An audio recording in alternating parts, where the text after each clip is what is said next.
So, Bob, today's show is kind of different, actually. Like, instead of somebody who's more focused on an aspect of ed tech, we've got Dr. Melvin Brown, Superintendent of Montgomery Public Schools in Montgomery, Alabama, large school superintendent. And he's a friend of yours, right? He is indeed. Dr. Brown and I have known each other for 6, 7, 8 years, maybe longer. The years go by faster and faster, they say, and it's true. I can't wait today to talk to him. It's been a bit since I've talked to him. It's the first time I will have spoke to him since he's been in Montgomery. Okay. But the man is, I don't know how to describe him. I don't know where this conversation will go today. It could be about his James Madison Dukes. It could be about the latest software for student assessment, or it could be about his journey through becoming an educator himself and how he ended up where he is. And I can guarantee you, whatever it is, it'll be insightful and enjoyable. The guy is terrific.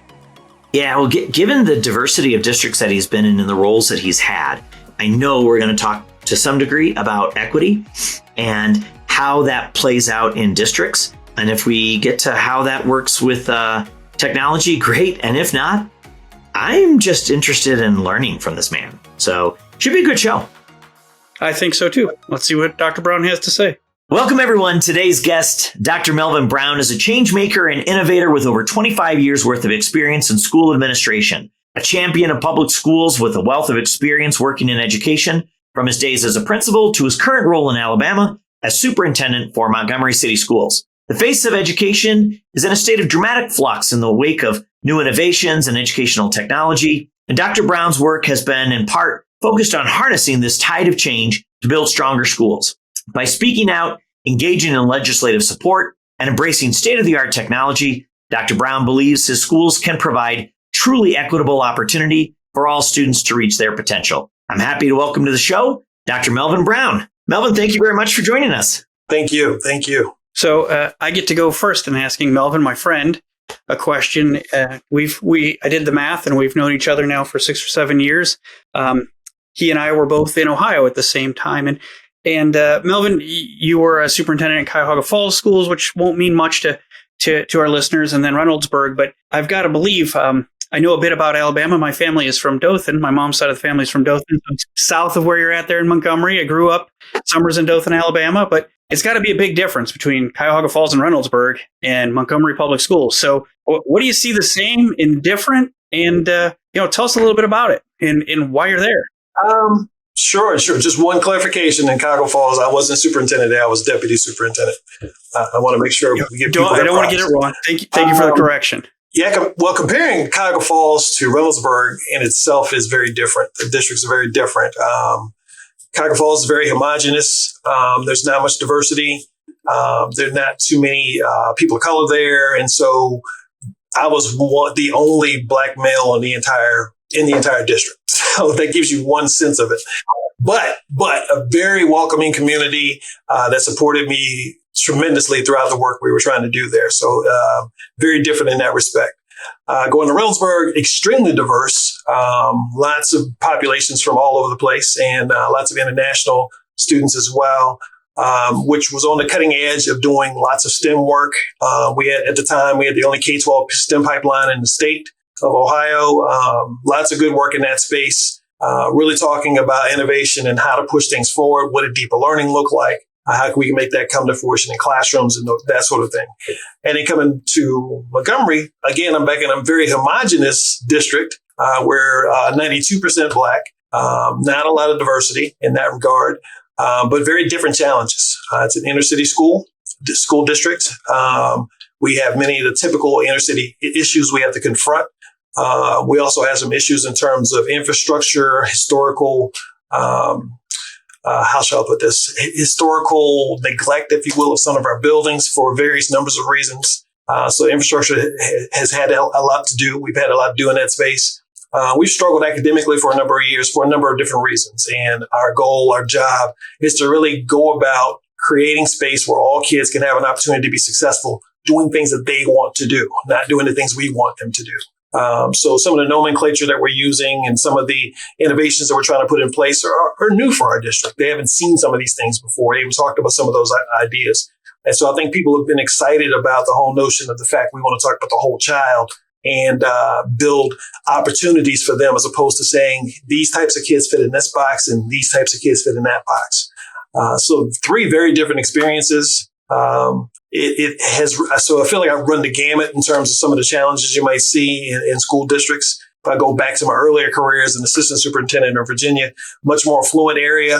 So I got to see some other things as well. So I've had some varied experiences throughout my career that have kind of gotten me where I am now. And we had some really, really unique challenges that we had to face. And fortunately, we have a staff of folks who are interested in addressing those issues and are working to make that happen.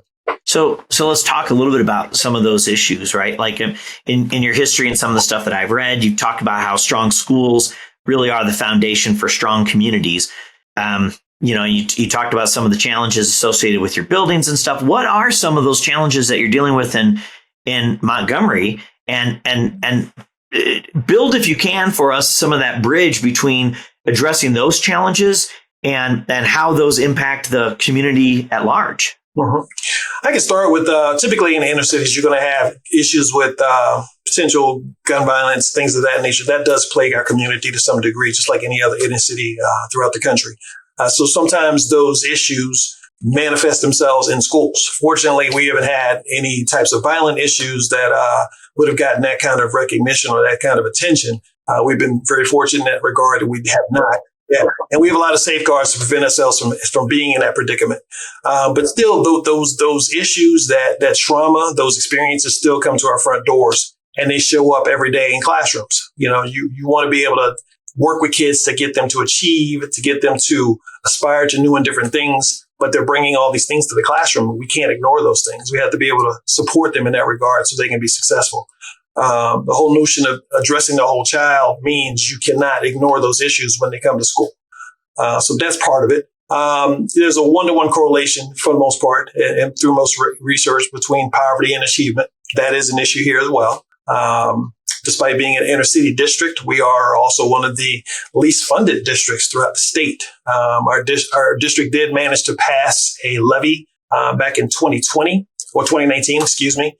That would have gotten additional funds for infrastructure, curriculum, and things of that nature. However, we just start seeing those funds this month because of some things that were written into the legislation. So that is something that is long overdue. We're talking about 20, 25 years of basic neglect of buildings because there was no money to support those things. Lots of patchwork situations, lots of temporary fixes. Now we're fortunately in a place where we can actually start doing some permanent fixes. So we are going to be constructing quite a few new schools to replace current models. We're excited about that.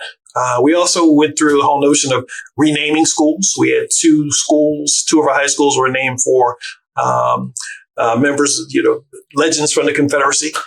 We renamed those schools last year. So those 2 schools now have new names this year.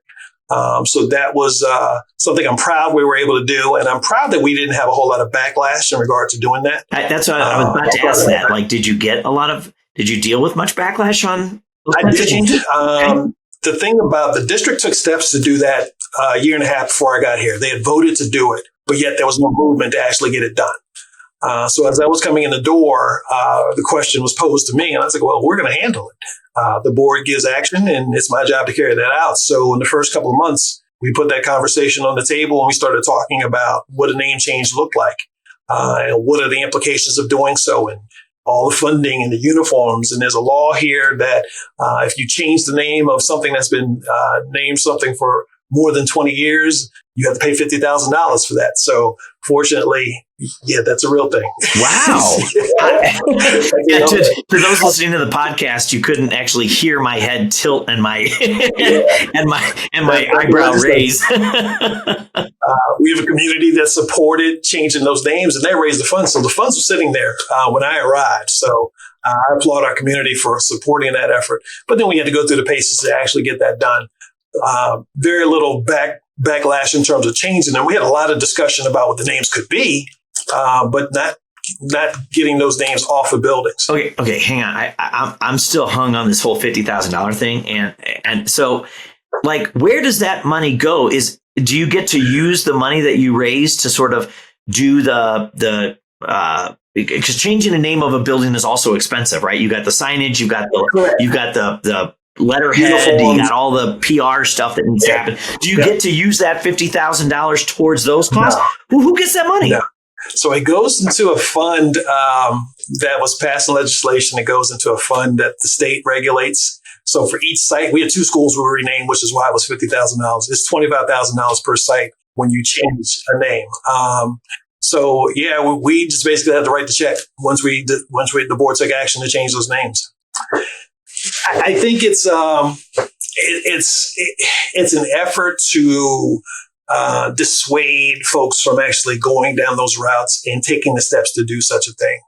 I did get a call from the Attorney General's office saying, "Hey, you owe such and such and such and such because you did this." I was like, "Well, just send me the invoice and we'll take care of it. I'm not paying a bill that I don't have an invoice for." So I'm proud of my board for taking those steps. I'm really proud of my board. I can see that. Melvin with a big golf check coming up and like, "Here's your check for changing the name." If you do that, I want a picture. Send it to us. Yeah, I think in the dissuading piece of the conversation, I think that effort is to prevent folks from doing those kinds of things. And when I was told the implications, I'm well aware of what those implications are. However, I don't think there's a price for giving our kids a space in which they can feel safe and secure. And if they feel supported by what we're doing, then we'll pay that price. So I'd like to bring us so many questions about all of this. So many questions for you. It's been too long since I got to talk to you.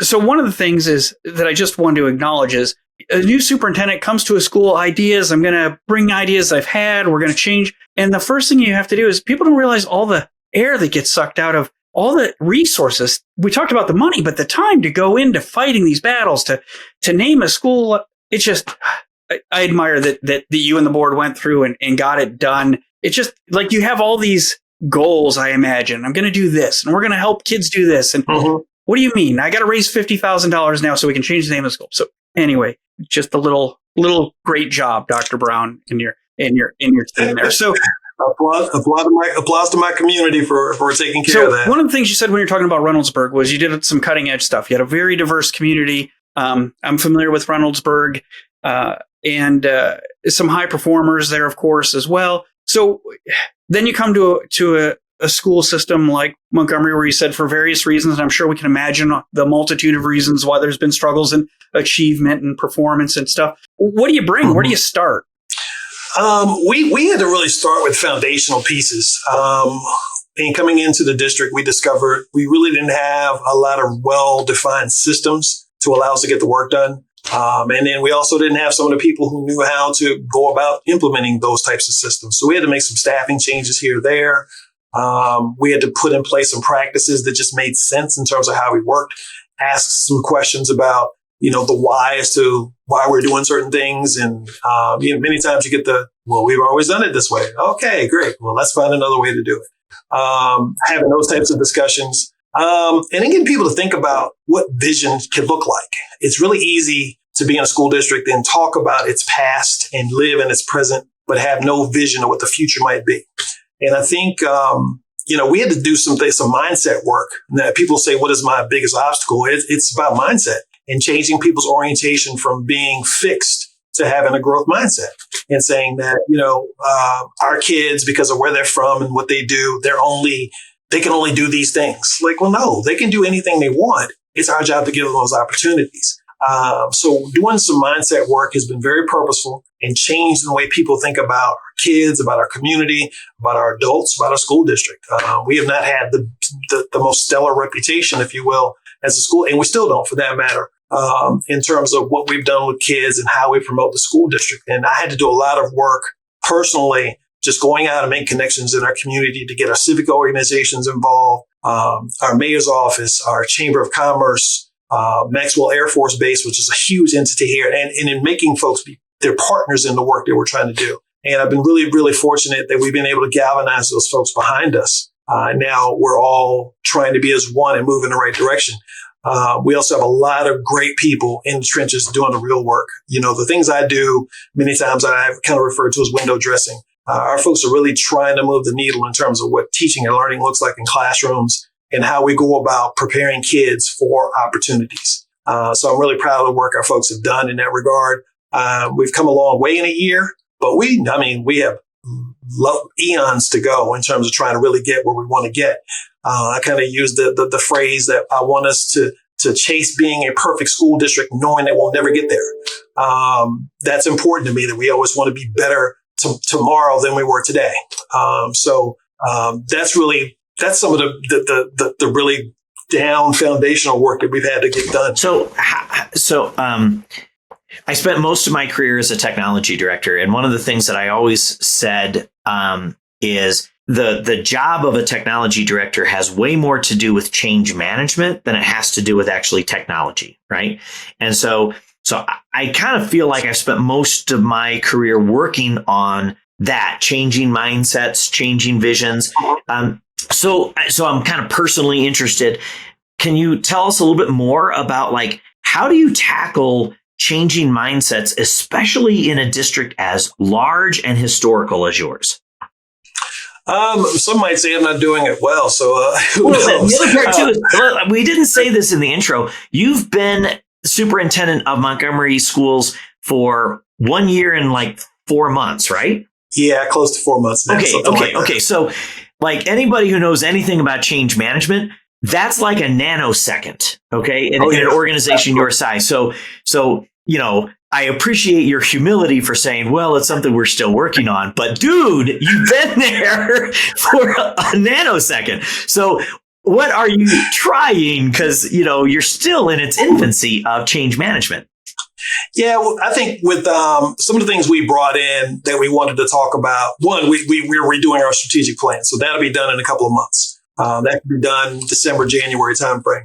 And in that, we'll have some markers that really give us a chance to measure what we're doing and how to report that out to the community. We put in place a digital platform, and now we can actually communicate that data to others than just ourselves. What are you using? Because there are some really cool tools on that. We're using Aubrey. Okay. Which I'm really excited about. Yeah. I wish I could tell you more about it, but we're still in the implementation phase, if you will. Fine. Yeah, that's great, though. Sifting through all the data and making sure that's accurate.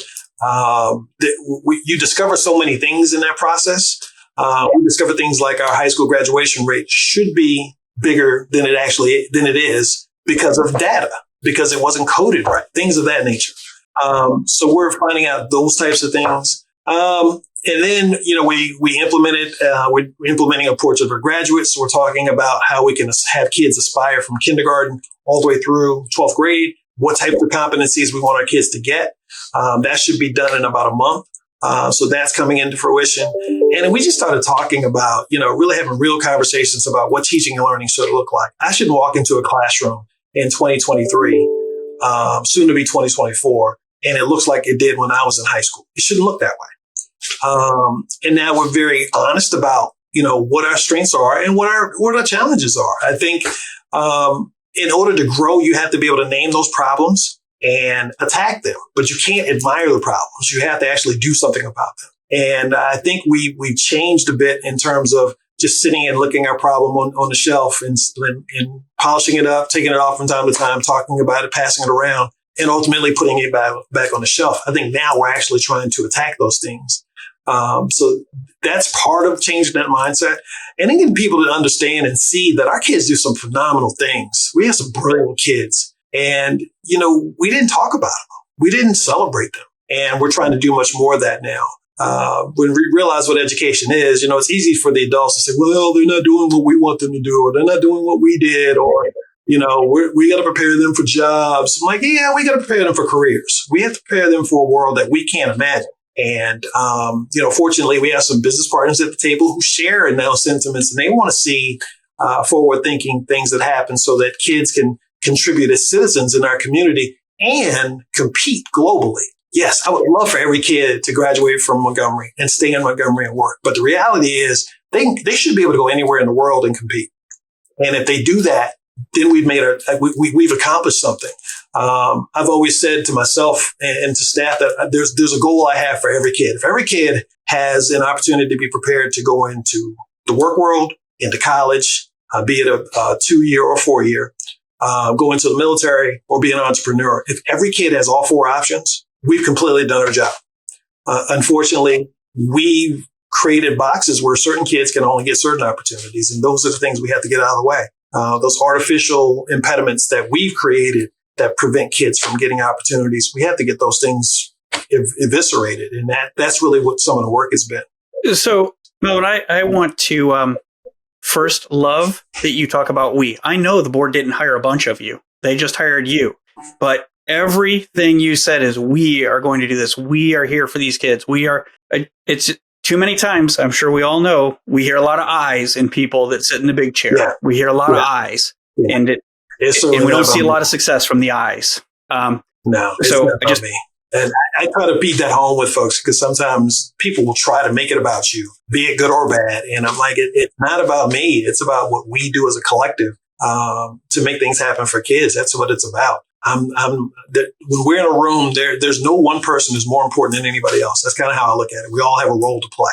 We need to play our role successfully. And if we do so, we're successful together. Montgomery is lucky to have you understanding everybody has a role. So I'd like to thank you. You were a contributor to a book, STEM Century. It Takes a Village to Raise a 21st Century Graduate.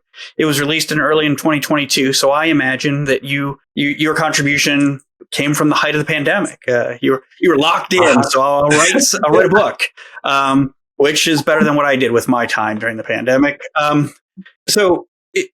I have this supposition in the world that the rest of the world is coming back to normal. Less masks, less worry about getting sick. But education hasn't. Education was transformed in the pandemic, and it's not going back. It'll never be the same again. And that can be as little as, as much as just the devices. Every kid's got a device now, and they didn't all have devices then. But it's also the politics of it, the involvement of people who don't have kids' interests at heart, I guess, is the best way to put it. So you wrote in the pandemic, and now we're here a few years on. You're in a new position in a much different school. What's still the same? What's different from then? I think there's still political will up there that wants to erode the impact of public education, and I think the pandemic really opened the gates for them to be able to do that. Many districts shifted and did really well virtually, but many didn't. And I think that gave the naysayers an opportunity to poke holes in things. The pandemic is just following this whole equity and social justice movement that then got lost. When we were really starting to talk about all kids and all opportunities and all communities, the pandemic comes and those conversations go by the wayside. And now all of a sudden, equity and opportunity, those become 4-letter words somehow. And now, you have groups of people who only want people who are like them to be successful. We have conversations about, parents should have rights and blah, blah, blah. And they should. The question is, what parents are you talking about? Are you talking about all parents, or are you only talking about the parents like you? If, we're talking now about banning books and things of that nature because one person contests a book, therefore it's taken off the shelves. Well, you're robbing other parents of an opportunity to have a conversation with their child. If you don't want your child to read a certain book, don't read the book. It's real simple. That doesn't give you the right to dictate to everyone else that they can't do those things. So there are a lot of different battles we're having to fight now. And unfortunately, the pandemic exacerbated that. And they gave people, all of a sudden, they saw they had a voice. They could argue about masks and mandates and school closures. And for whatever reason, the loudest voices started to be heard. Those loud voices decided, okay, well, now that I can be heard, I can say these things as well. And now we've moved away from the whole notion of, what does equity look like? What does justice look like? What does creating opportunity for all kids look like? It's a very meistic sort of way that we're having to govern things. Everybody's looking through their own lens. They're not willing to apply empathy and look at things through other people's experiences. Here in Montgomery, it's imperative that we do that because, if our parents didn't have a good experience themselves in school, and they're going to bring some of those things to the table when they engage, with their kids in school, and they're going to expect maybe their kid won't have a good experience either. So we've got to find ways to tap into their understanding and make sure they know they're part of the process. They're important to the process, and finding ways that they can engage in ways that they can be comfortable with. So it's been an interesting three years. It really has. If I gone back to March of 20, had anybody told me it would be this stressful and challenging, I would have said, there's no way. But now we're also dealing with teacher shortages, and no one wants to come into education anymore. Superintendents are dropping like flies. And so districts don't have direction because they have to shift every 2 to 3 years based on who's there and who's not. And unfortunately for us as superintendents, we're all 1 November away, based on whatever that election might be for school boards. So it's a very precarious place to be. I'm fortunate to be here where I feel like I'm wanted. But, that could change tomorrow as well. And unfortunately, I have to be prepared for that. Those are honest conversations we have to have with ourselves and with our colleagues so that we can be more prepared to take care of ourselves long term. But it's challenging.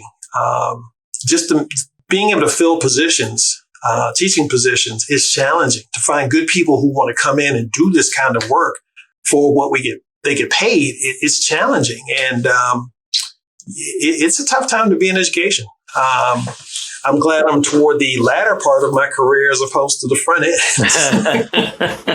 Well, I'm glad that you're kind of hanging it, because there are a lot of folks that are closer to the end of their career and saying, I'm ready to exit early or change how I serve in education. And though, I made that same change myself. I did it before the pandemic and before a lot of these things happened. But, there are a lot of our colleagues, all of our colleagues, are thinking about that all the time. And it keeps you from being able to bring your best game, you know? And I think it's brutal. You and I were chatting just a little bit before we started the show about our children pursuing, careers in education and our fears for them. And, we're seeing the enrollment in teacher prep programs in colleges just eroding rapidly, and colleges wondering if they can keep the faculty on board to do that and continue to run these programs. So how and maybe you don't have an answer, but how do you attract and retain teachers? Ooh, that's a great question. If you'd asked me that 10 years ago, I had a definite answer about how to go about doing that. Now, I really don't know. It's kind of touch and go. You want people to feel good about the work. You want them to feel valued.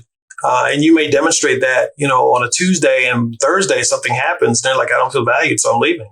So it's very touchy. And I don't really have a good answer for that. What I want to try to do is create an environment in which people want to work, and that they're working with kids who want to learn. It's tough. It really is tough. It sounds to me like you know the answer. You just, when I hear you talk, I think about, I'm sure a board hires you and wants you to think long term. We want to teach our kids to think long term, whether they're investing for retirement or investing in their education. And yet every 2 years or so, the whole world stops while we wait to see what the new direction is going to be. And I don't know. When Alex and I in our careers, we can plan long term. We've got people we report to too. We have to keep people happy, but man, I don't know how you do it. So, some of this has come about from, we've talked about politics and election, and it's a shame that that's what we have to talk about and what it's going to take to make schools great, right?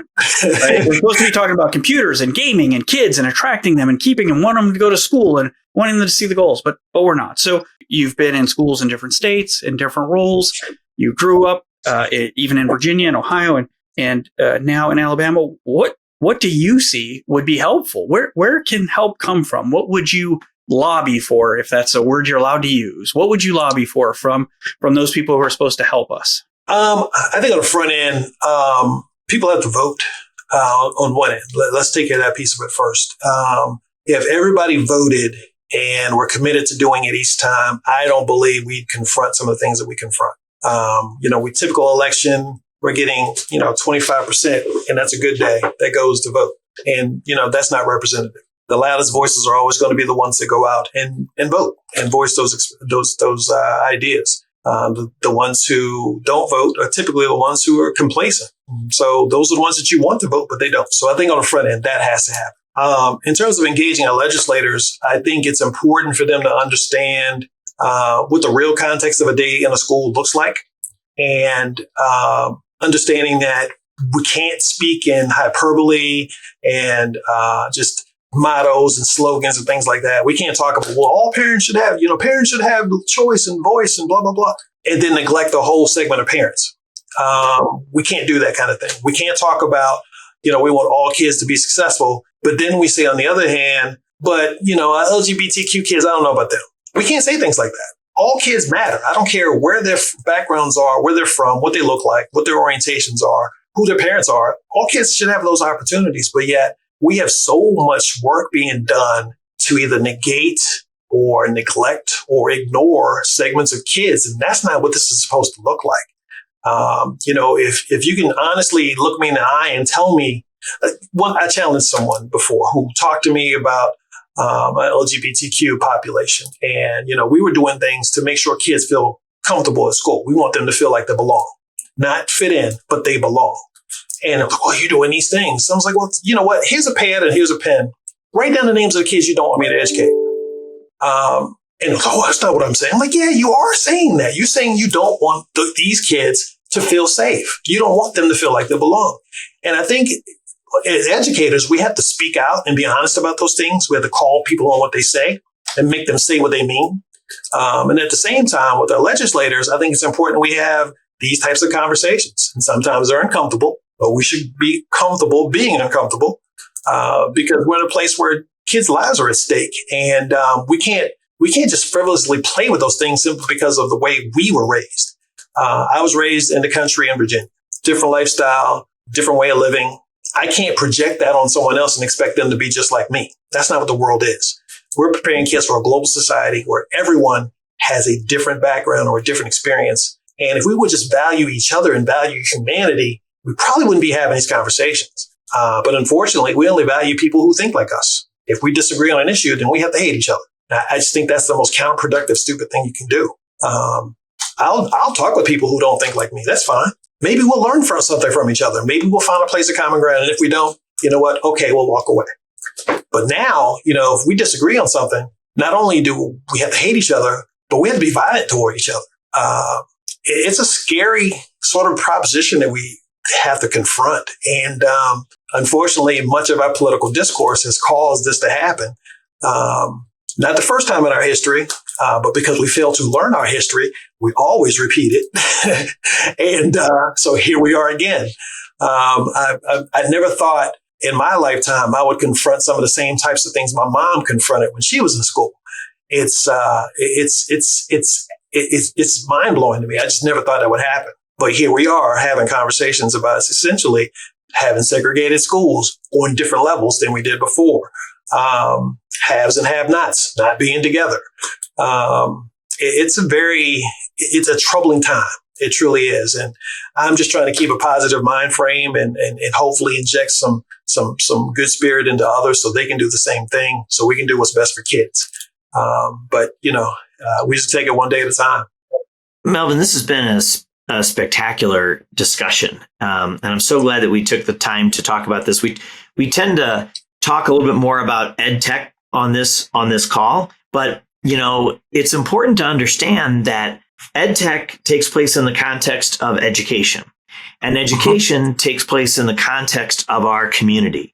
And so when we have some of the challenges that we discussed on this podcast today, it colors all of that, right? And it should color all of that. I mean, all of our program, technology, tools, resources, curriculum, all should stem from that community. And when it's not in a healthy spot, it needs to be addressed. It needs to be called out, and it needs to be worked on.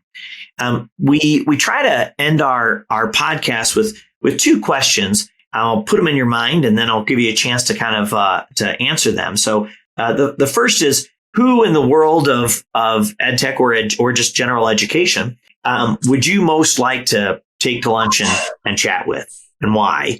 And then the other is, are there, any resources that you think our listeners could really benefit from? So books on equity or community-based education, or articles or resources that you can think of. So now to put them in your mind, let's kind of go back to that first one. So who in education would you like to hang with, and why?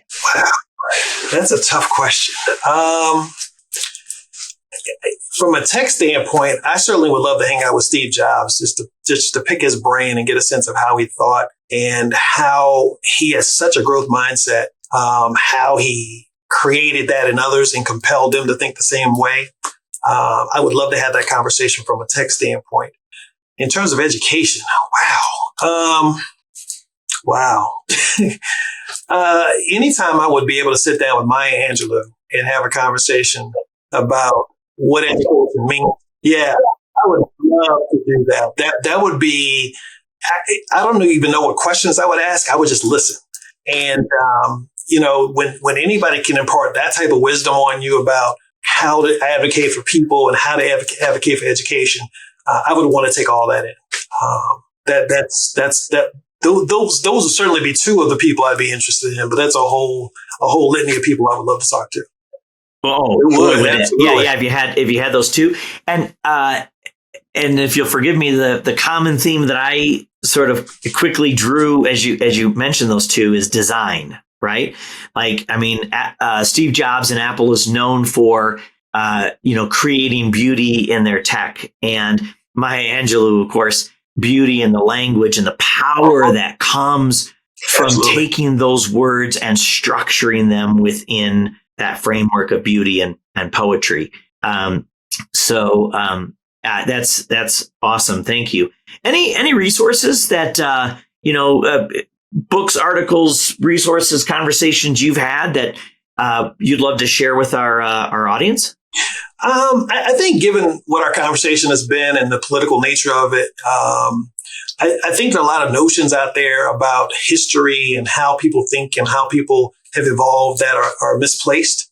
And I think one resource I would encourage anybody to read is the book Caste by Isabel Wilkerson, who will explain throughout that entire book how the notion of separate groups of people came to be and how it impacts us on a daily basis, and how it's almost asinine that we think that way. If I look at a group of people and I say, I don't want anything to do with those types of people, I'm better than them. Not only from a human standpoint, obviously you shouldn't be doing that. But even from an economic standpoint, it doesn't make sense. If I have a business, I want everybody to take part because I'm going to make money from that. So I think that book really examines how people have thought throughout the history, throughout numbers of different histories, if you will, across the world, and how that manifests into work every day. I think that would put us in a better place if everyone read that book and had an understanding of what that whole premise might be. I think it would change a lot of people's thinking in terms of how they look at others. Thank you. That's great. Well, Dr. Brown, Melvin, thank you so much for joining us on this show. This was a great conversation.